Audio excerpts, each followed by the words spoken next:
And yes, I am here in person seeing the egg crates firsthand. I am still here. We're doing 2 chapters tonight. Wahahaha.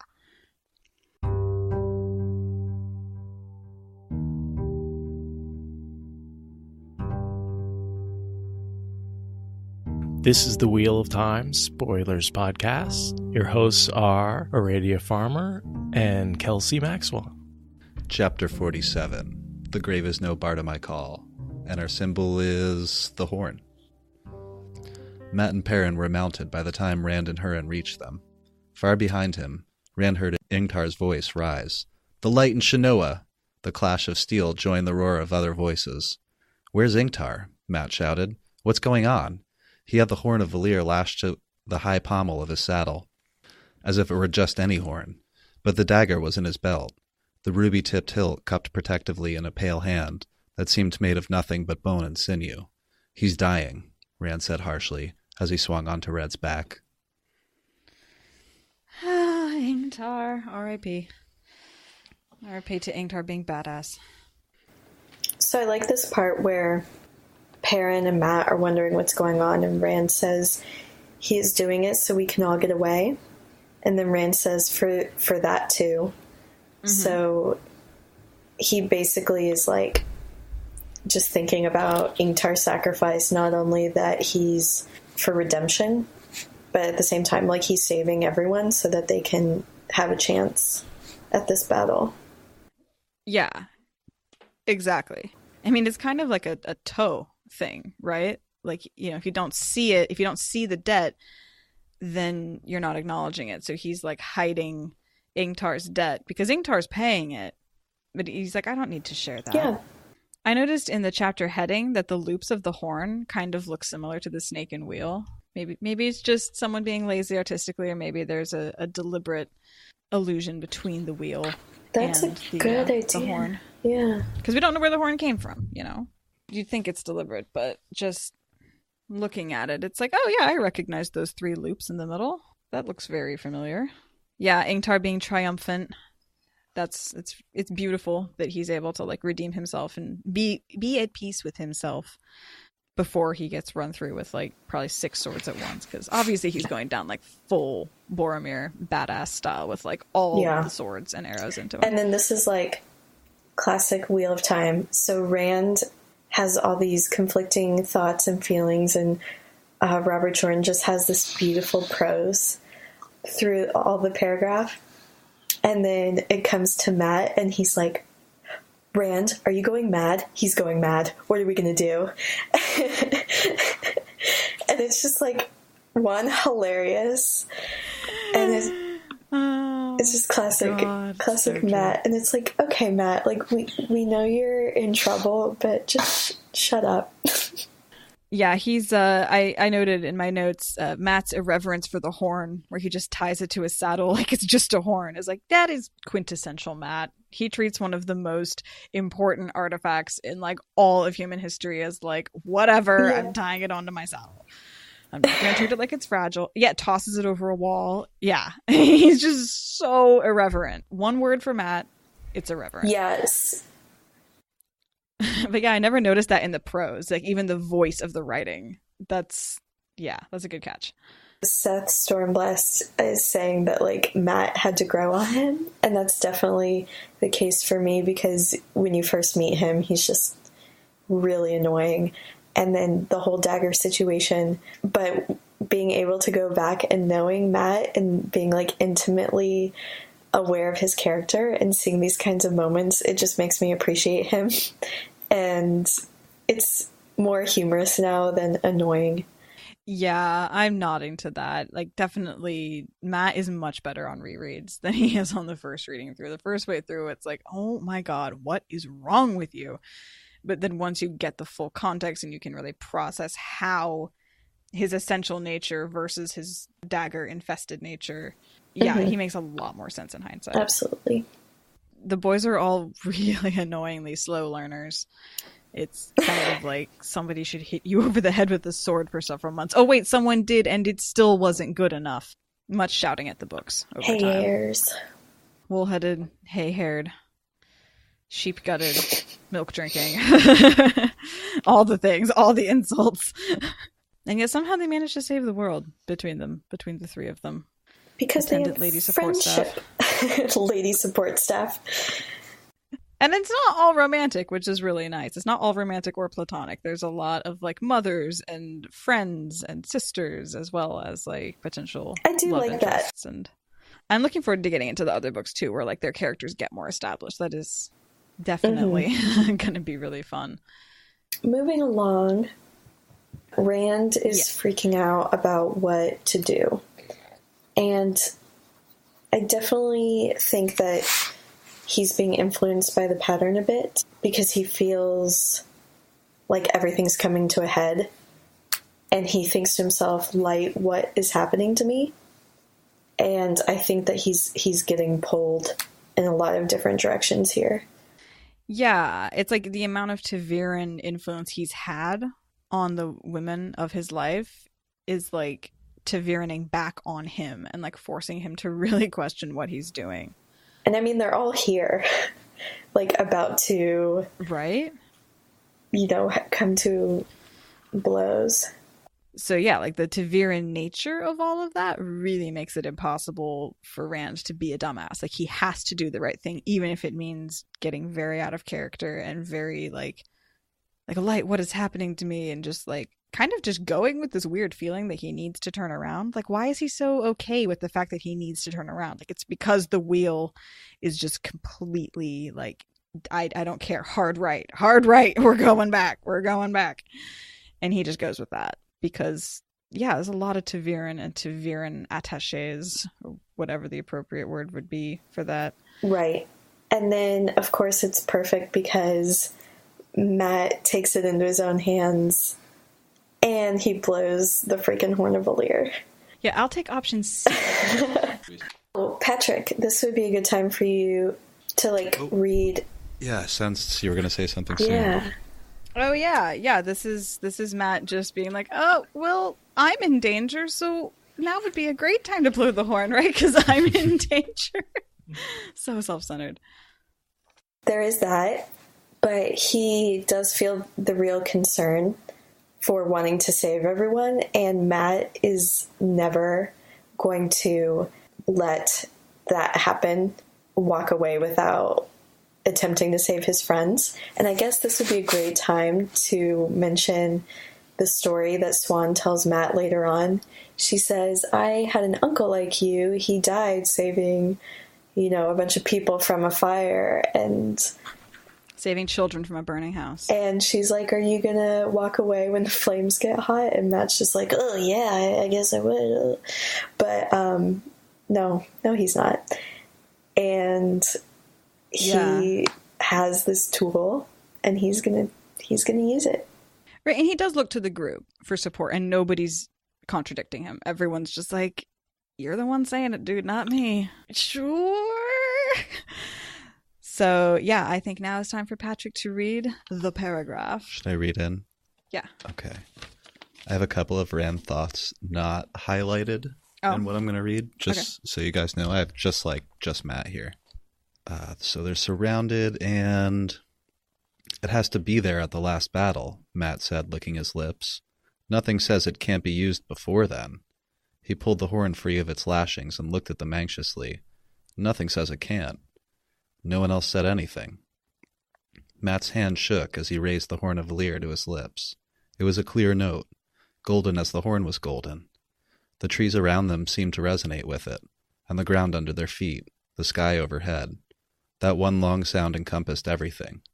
Out of nowhere, a fog began to rise. First thin wisps hanging in the air, then thicker billows, and thicker, until it blanketed the land like clouds.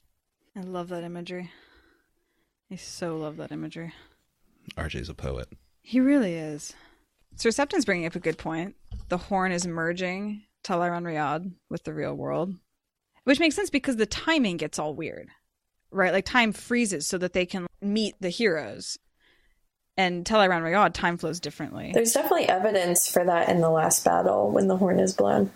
Because, Brigida is able to get to Elaine, and Jane Farsighter is able to get to Oliver. That's definitely what the horn is, somehow able to bridge the real world, the physical world. It might not be the only real world, but it's the physical world with Talar and Rayot. That totally makes sense. What we've got going on at the same time as the fog comes up is the White Cloaks charge. The White Cloaks start their charge as the fog rises. That's what's literally happening at that moment. We don't quite know what the Supergirls are doing at that moment, but clearly they're blowing shit up. I mean, we don't really see them see the fog, I guess, because they're down in the city. But we know that they've already fired first, and fireballs are going off as the horn is being blown. Right. And then a White Cloak dies. Right. And the other people who see it, nobody else sees it. But Perrin is less surprised. Domon just sees a bunch of clouds sort of boil up where there's clearly not the correct weather for clouds. But Domon would really be in a great position to see all of that unfolding in real time. See this fog just suddenly pop up and these people come, pushing out of it, like fighting, Rand and Balsamon fighting in the clouds suddenly, while the war on the ground suddenly like jumps up several levels. Once the clouds are on fire, bail Domon to be leaving. It says he clutches his head with both hands. Right, because he's like bound to the horn, but he's also alive, so it's kind of awkward to be right next to the horn when the heroes are called. Is this what we decided? Like, he's tied to it. Well, no, the horn is bound to Rand. We don't know if Rand is bound to the horn. Well, the horn is bound to the dragon. No. I'm talking about Bail Domon. I think Domon is definitely clutching his head with both of his hands. Maybe there's like a great like ringing, right? Because he's far away. He's like far away, right? So like the pure note of the horn would be like building on itself into just this big like wall of sound, like feedback kind of thing. That could be. That would make sense. I just thought of it as like he's like, oh shit, like grabbing his head, not necessarily like clutching his ears. Oh, it's Rand? I mean, it absolutely could be. I don't think it's like a major plot point. It's a pretty big moment for Rand, for sure. That's very important. Every tiny little nuancey detail is important. Do you think it's pretty accurate that everyone else is kind of scared and Perrin is, so it says, looking as if he knew this was meant to be? It just seems like classic Perrin's personality to be like, well, I guess this is just how it's going to be. Yeah. Yeah, Perrin does resignation better than the others. Absolutely. And he doesn't fight the concept that he's tied to Rand. Matt denies it constantly. Like, I am not tied to Rand. I am not Ta'Veren. I am not a hero. I have nothing to do with the Dragon Reborn. And Perrin's like, I kind of gotta go because Rand needs me. And Perrin has seen the wolf dream enough to know that it's not an ordinary dream, but he hasn't really forced Hopper to give him any kind of serious explanation yet. He doesn't know Hopper is in the world of dreams right now, right? No. I believe that is something that he really comes into in the next book as they're going down the river chasing Rand. I mean, just the whole journey of chasing Rand to Tyr is really when Perrin has a lot of info dumps and important inaugural experiences in the wolf dream. For now, he's just sure that it's more than a regular dream. I'm pretty sure that he's figured that much out. DT makes an interesting point that Rand thinks that there were a little more than 100, and he realizes that somehow he had known they would be. So he definitely feels a sense of connection with them. Yeah, Rand is connected to the heroes, even if he isn't a hero. Oh, and then there's also the 100 companions. Right. That, I mean, they're not the same people, but it's a repetition of that number. Does have a lot of knowledge just sort of pop into his head. Probably because he's channeling as hard as possible at this point. I mean, as hard as he possibly can, and he's super distracted in a fight for his life. There's a cool little reference to our time with the names of the heroes. Yeah, I like that. And Patrick makes an appearance, so hey, thanks for being a hero of the Horn, Patrick. Hey. You're a hero of the podcast. And I noticed the Gaelic spelling that you used. Yeah, I wrote down all the heroes because I was trying to like wrap my head around who's who, and obviously I can't think of that many. Arthur Hawkins, obviously freaking Arthur of Camelot. I have no idea who Oscar / Otaran is. Patrick we already talked about. Michael is probably like the Archangel Michael. And we've also got Brigida Silverbow and Guido Kane, who I can't think of any particular parallels, but they're just goddamn legends within this world as we get to see it. And then Rogosh Eagle Eye, like, I kind of want to say that there's something going on there that I should be able to put my finger on, but I can't think of who it is. There must be a parallel god, but I'm just not sure who it is. I don't know either. Justice is Excalibur, for sure. And yeah, there's no Seth the Destroyer. I mean, there's no Kali. Chuck Norris. God. Well, obviously Chuck Norris. I mean, obviously. And then Huron's just standing there like, hi, I'm Huron. Don't mind me. I'm just a random sniffer from the borderlands. And I was also thinking every single one of these horses is a hero. Like Bella is a hero. Oh my god, we have confirmation. There it is. Hero horses. This has to be a thing. Like Mandarb and Bella and all the horses being ridden in this moment. They're hero horses. Horses that are heroic in battle. Yes, absolutely. 100%.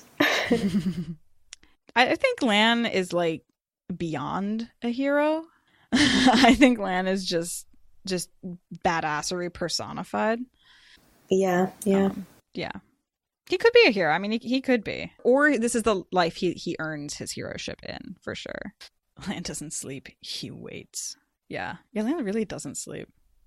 He doesn't sleep. He barely eats. He doesn't ever need a new horse. He's amazing. I want to know the stats on this, like, warder benefit. They don't need as much sleep. They live longer. They don't need to eat as much. I want details. Right? And where can I get one? Like, I would be a warder or have a warder. Like, either way, I want that. I want those skills. Dude, right? Yeah, I want to be the Aes Sedai Ashaman bonded pair, because that seems like the most badass. Like, come at me, bro. That would be great. And then there's that also. Yeah. We'll leave that off of the family-friendly podcast. Is this podcast family-friendly? Family-friendly. This is true. This is true. Anyway, back to the heroes. So, this has been discussed in the Discord, but it's worth mentioning because, one, the Discord is way too hard to keep up with now, and also not everyone participates. The question is Rand a hero of the Horn? And if so, how does that all play out? My personal theory is that the dragon is not necessarily reborn in every age or every generation, but maybe, all we know is that the dragon dies at the end of the second age. He's reborn at the end of the third to carry society into the fourth age. But I kind of like the idea that some generations, maybe he's just like an average hero. Maybe he like saves a child or something. It is really interesting, and I don't think we're given a canon answer. And I mean, because I feel like the Discord has really hashed it from both sides really compellingly. And like, if there was a canon answer, like, we would have found it by now. Right. And I feel like definitely the dragon is a very unique character in the way that the balance of the pattern is maintained. Like, we've got the horn, which we'd never get an explanation for how that exists. We have the heroes being bound here to not move from that spot into the world unless the banner of LTT is there. Mm-hmm. The horn and the dragon are very unique characters in that equation. Mm-hmm. I think Rand might be a hero, and the mantle of the dragon is separate from Rand's status as a hero. Like, that's kind of how I've worked it out in my mind, is that Rand's status as a hero and his status as the dragon are two separate things he happens to have at the same time. And the dragon would always be a hero. I mean, he's like a hero to the hero. Like, what the heroes are to regular people is what the dragon is to the heroes. Kind of, not really. I mean, he's like more than just a hero at this particular juncture of the turning. Yeah. It's just hard to say. I mean, it's all speculation, but yeah, like the quote, "You always choose women who cause you trouble, lose therein." It had a fond sound as if between old friends. And so the question is like, oh, is it just that connection that these two particular souls have been spun out so many different times that Archer Hawkwing, who has those memories at this particular moment, because they forget those memories when they're actually born in their life. Is it that, or is it he remembers the dragon? Like, I don't know. It's hard to say. And I like what Mazrim Time was saying here, that Rand could maybe be a hero in other ages and support the dragon. That is exactly what I'm trying to say, is that the soul that is Rand, that is a hero, maybe could be a support to the dragon. Like, yeah, say if it was a female dragon. That's interesting. That would make sense. That's interesting. I was thinking of it as like, not every age has the dragon or like a super savior. And then there's that. I totally agree that there could be entire ages without the dragon needing to be a thing. Or it could be at the end of every age, there's a dragon. But I feel like in order to stick with the canon that legend fades to myth and even myth is long forgotten requires entire ages without a dragon to truly forget the dragon and to have to completely rediscover him from scratch. I think you need at least one age sans dragon. Yeah, I would agree with that. LTT was in the Age of Legends, which was the age that preceded the third age. So it was the second age, but they didn't call it that. Though they didn't call it the Age of Legends either. Maybe they called it the second age. Yeah, I think ages are named like after the fact.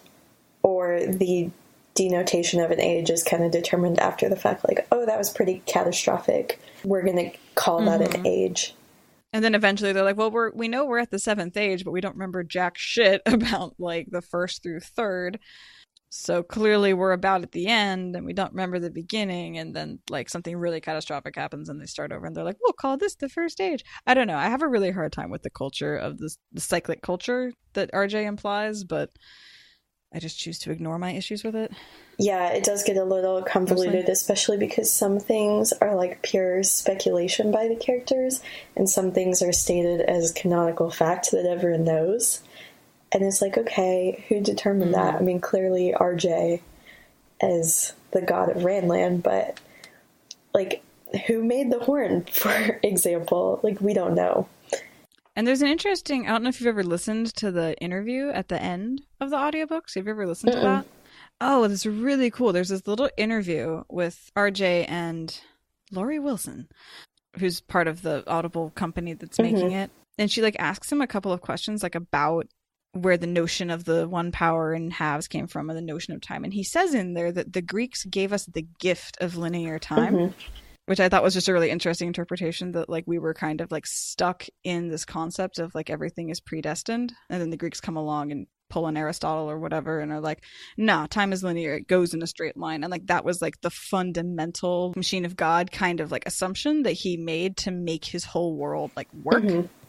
Was creating the idea of cyclic time. Even though he fundamentally disagrees with it and thinks time is linear, like that was the device he needed to make the story. I always thought that was cool. You should try to look it up. I don't know if it exists anywhere, but it's an interesting interview with RJ. Yeah, I'll have to check that out. That sounds awesome. Yeah, it's at the end of every single audiobook. It's just the same one every time. And I think it's like 5-10 minutes. So Matt gets pissed every time someone calls him Luz Theron. Matt doesn't get called Luz Theron. No, Rand. Yeah. Yes, Rand gets extremely pissed. Did I say Matt? Did I say Matt? Yes, you totally did. We'll edit that out. Well, they'll edit that out. I won't edit it out. See how easy it is? I apologize for ever saying anything to you. I don't think I have.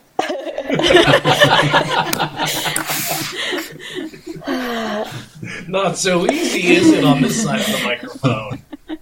Yeah, I was definitely yelling rude things when I first found the podcast, and you guys were early on and didn't have the live thing. I would be yelling at my stereo, like, no, that's wrong!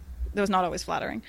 We've all gotten better about our communication skills. Egwene versus Elaine. Hey, anyone listening, I'm sorry. Just chill. You know, it's going to be okay.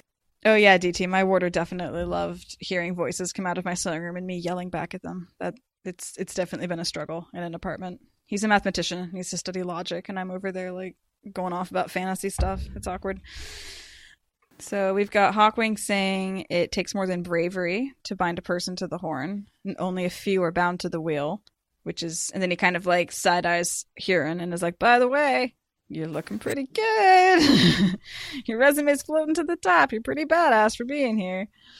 That is interesting. Yeah, I just feel like it's destiny that Huron he's going to be a hero. Like the fact that he lasts through all this, never loses faith in Rand. Like even when Rand is like full blown Darth Rand, Huron's just hurt and sad. He's not like, he doesn't take it personally. He's just like, no, what's wrong with Rand? I definitely think that an argument could be made for Huron. It's a slippery slope because there's so many different characters that could absolutely be heroes of the Horn. If Perrin is a hero of the Horn, does he come back to lead wolves or men? Ooh, I want to say both, just because that sounds so cool. So the next thing I had was, it's really interesting that Hawkwing has no problem fighting his own descendants. He sent them across the ocean to establish an empire that then became convinced that invading Randland was a good idea. And then Rand's like, hey, could you maybe like kick their asses? Right. And Hawkwing's like, yeah, no bigs, doesn't matter that I sent them over there and they're like my people and they give a shit about me. And like, I always thought that was so strange. But then I realized there's the whole like, Ishamael was influencing him, so it's like presumably once he goes back into Talaran Riyadh, right, he's free of Ish's influence. Mm-hmm. And so he's like, yeah, I maybe made that decision while I was on too much tequila and Dark One. So it's okay to fight them because like I sent them over there in a bad moment. That wasn't like a good moment for me historically, and I don't approve of that decision in the abstract. Right. I think that was like one of those things where he was really like going off the rails and he sent his son over there and it wasn't like a fully fledged thought. I mean, that's my impression of how it went down. And he was definitely already under the influence of Ishmael at that point. It's just interesting to me that like the Shan-Chan had to go across the ocean, but Hawkwing's okay with fighting them, but Ish sent them over. So like the whole reality of the Shan-Chan is fundamentally a dark plot. Mm-hmm. It's an interesting feuding family that's happening there. But the other thing is like the fact that the Shan-Chan exist kind of becomes a crucial force for the light in the last battle. Ish thinks that he sealed two dooms, but in the end, the fact that the Shan-Chan have a fighting force of channelers is fundamental to their ability to beat back the Sharans. It's all about balance. Fundamental. Right? Like with the pattern, like there's only so much damage the dark side, for lack of a better description, can do, given that, you know, there's a balance. And so the other side of the coin is that for our characters, there's only so much that they can actually accomplish. But a lot of these plots get used against them in many different ways. Which is always fascinating, right? Because it's like, so in one of the classes I was taking this term, I learned about this like parable thing that I guess is like really common culturally in China. And it's this whole story about a farmer like having good luck, good events happen and then bad events. And all of his neighbors would be like, oh, you got a horse. That's great luck. And he's like, good luck, bad luck. Who knows? And then the horse runs away and they're like, oh, it's bad luck. And it goes on. The horse comes back with a mare and they have foals. And then the son breaks his leg, but then he doesn't get conscripted into the army. And every time it's back and forth. Good luck, bad luck. Good luck, bad luck. And I guess it's like this parable of like, you never know if a thing is actually going to be good or bad for you in the long run. Yeah, black clouds and silver linings. Exactly. So it's just interesting how it's like Ish is like, oh, I'm screwing everything up. And in the end, like a lot of bad things happened, but a lot of really important things happened also. And then, yeah, there's this balance factor of like, in order for really terrible shit to happen, we have to have some really cool shit happen. Right. I have a question for you. If you were to be, there's a cat fight going on outside.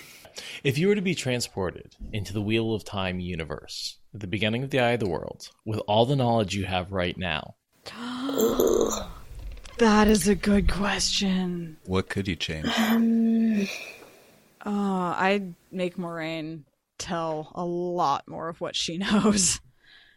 I think Moraine being more forthcoming would maybe be the single most effective change. But see, Rand needs that independence in the end, because he gets caught in all the webs. Here's what I would do. Yeah. Is Amazon shipping a thing? Is that an option here? Yeah. I would sure. Sure, Amazon shipping's the thing. I would send a shit ton of frying pans to the two rivers. That's what I would do.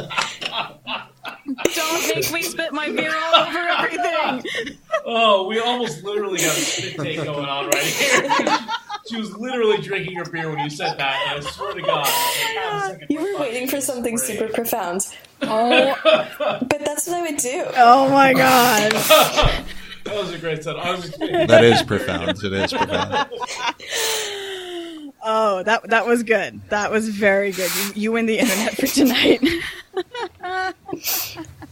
So see, like, more people would be able to survive the Trolloc attack, and more channelers would survive, because we know that, like, basically every teenager can channel, and then the world is saved.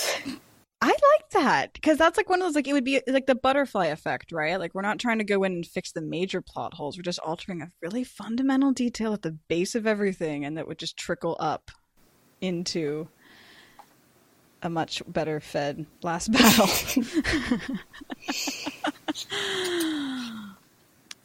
I actually like that, even though it's silly. Like, I really do like that. But I do agree with you that, like, one of the most frustrating things about this early time in Rand's development is the lack of Moraine support. Yeah, it's her biggest failing, for sure, is how she keeps information too close to her chest. But at the same time, yeah, like, would Rand rebelling against her have fulfilled half of the prophecies he fulfilled because he was focused on not doing what the Aes Sedai wanted? Right, because he was so suspicious. But then it's like, there's also so many prophecies that... Okay, so when Moraine comes back in the last battle, and she recites part of the Koreathon cycle to make everyone come into line and sign the Dragon's Peace, she quotes all of these parts. He will slay his people with the sword of peace, and something about the leaf.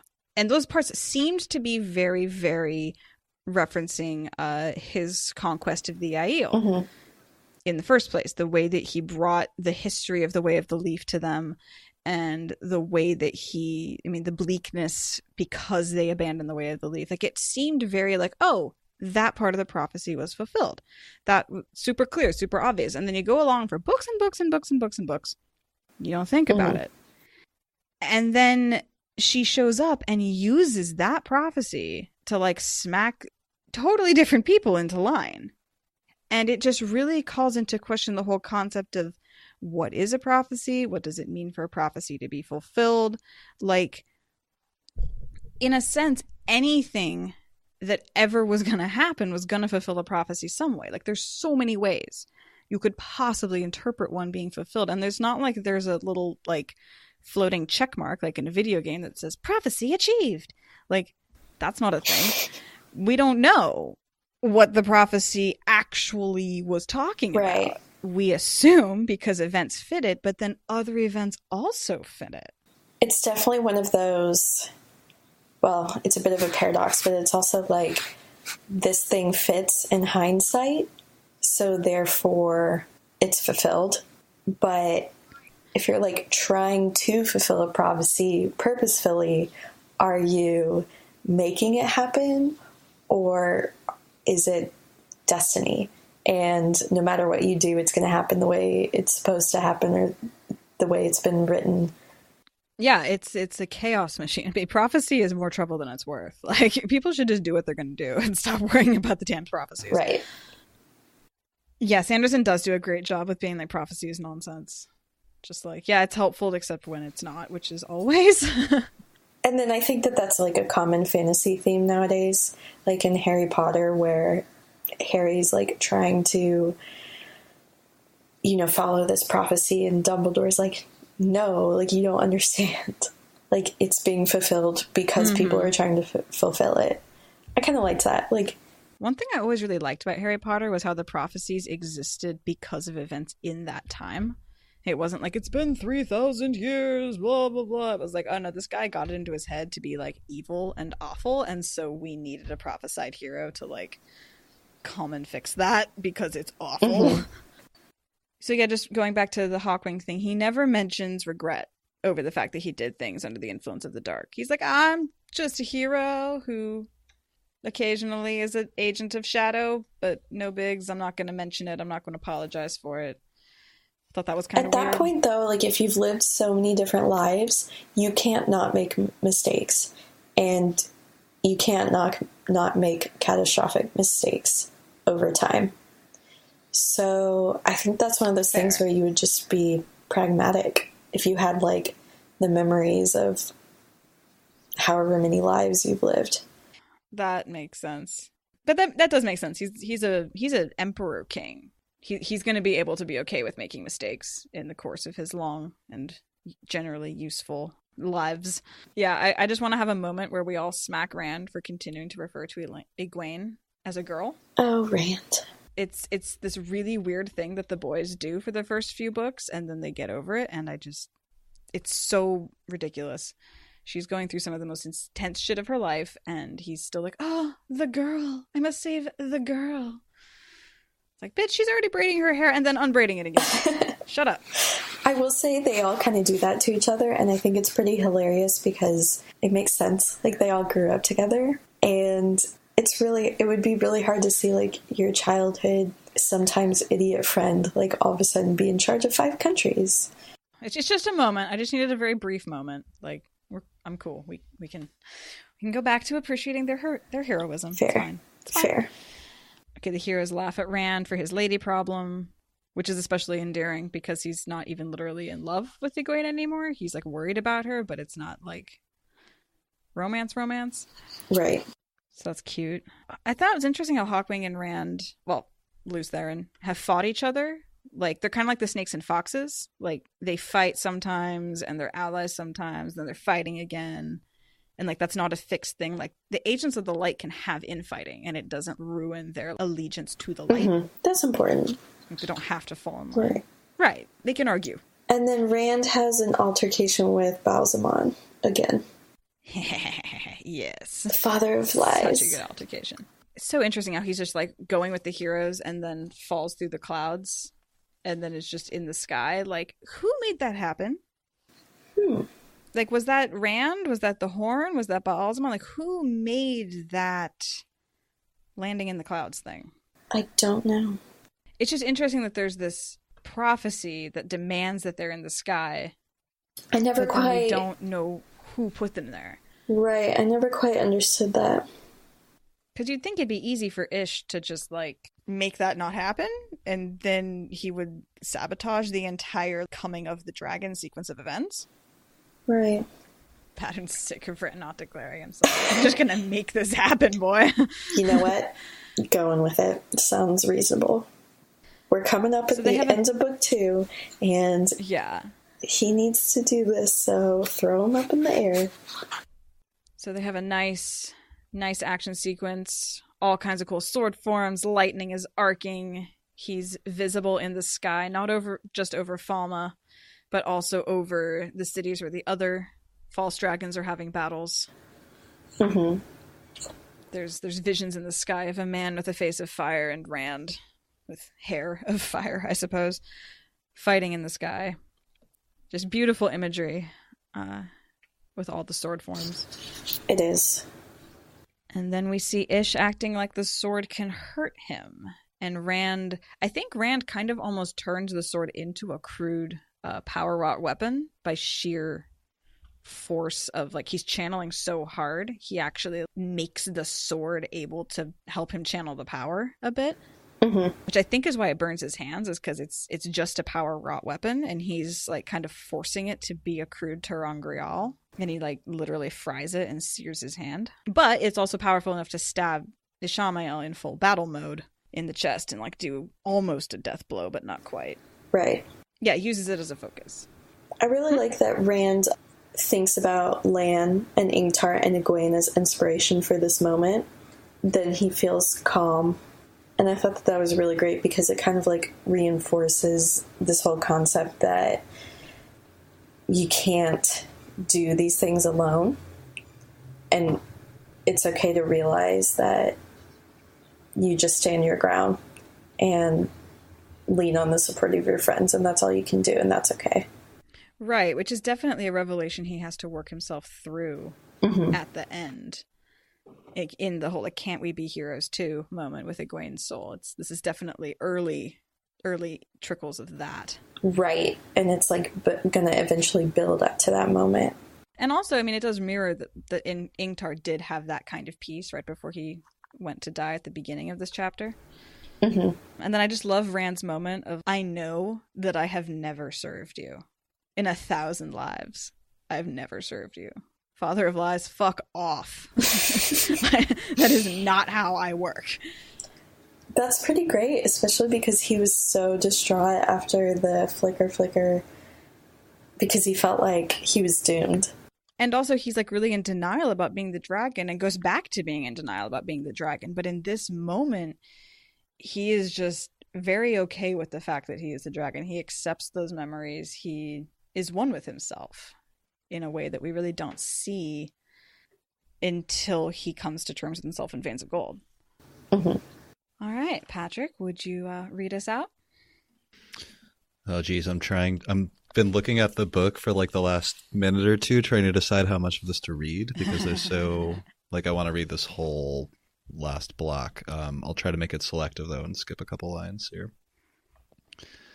It was another voice he heard then, Lan's voice. There will come a time when you want something more than you want life. Ingtar's voice. It is every man's right to choose when to sheath the sword.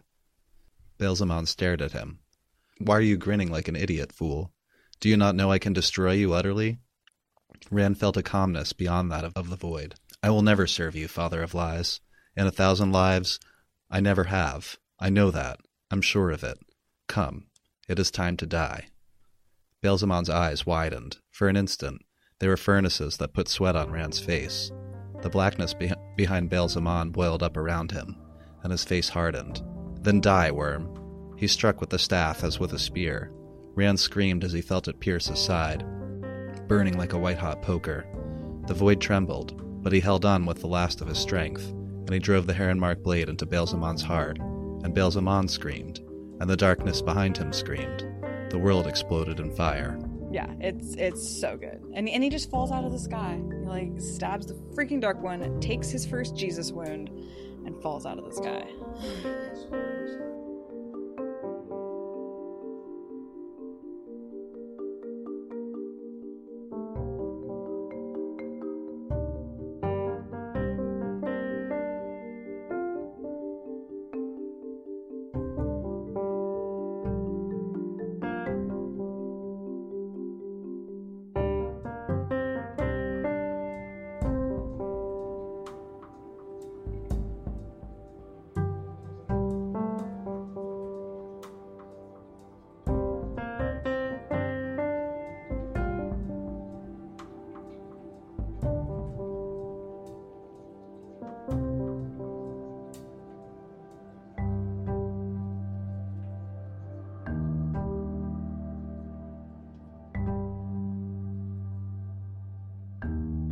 Thank you for listening to the Wheel of Time Spoilers podcast. Rate us in the Apple Podcast app or support us on Patreon.